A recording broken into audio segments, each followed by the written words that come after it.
أوقات في حياتنا بنضطر نسيب كل حاجة، مش بإيدينا.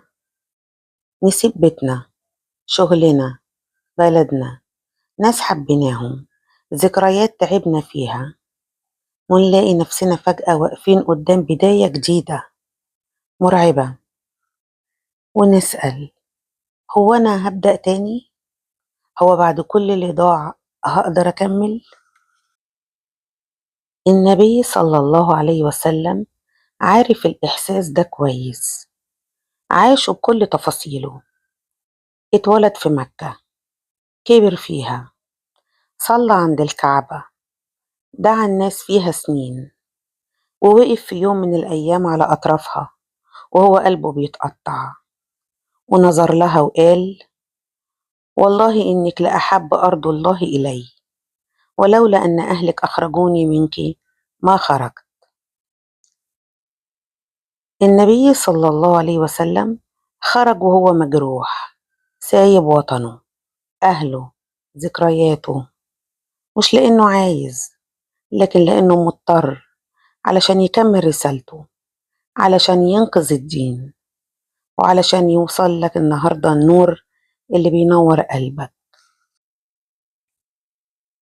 وهو في غار ثور والمشركين واقفين على باب الغار، سيدنا أبو بكر خاف وقال: لو نظر أحدهم تحت قدميه لرآنا.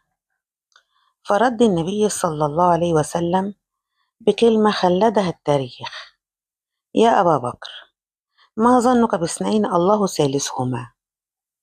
الكلمة دي مش جملة، دي حياة، دي ثقة كاملة في عز الضيق، إيمان في عز الفقد.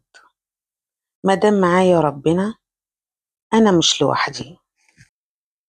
وبعد أيام صعبة ووحدة وهروب، وصل النبي صلى الله عليه وسلم للمدينة، والناس بتهتف: طلع البدر علينا من ثنيات الوداع. كانوا مش بس بيستقبلوا إنسان، كانوا بيستقبلوا نور وشفاء ورحمة. المدينة دي اللي ما اتولدش فيها احتضنته، وربنا عوضه بقلوب بتحبه، ببيت جديد، وبنصر قريب. لو انت بتمر بهجرة في حياتك، لو سبت مكان أو ناس أو مرحلة كنت حاببها، ما تخليش وجعك يعميك عن حكمة ربك.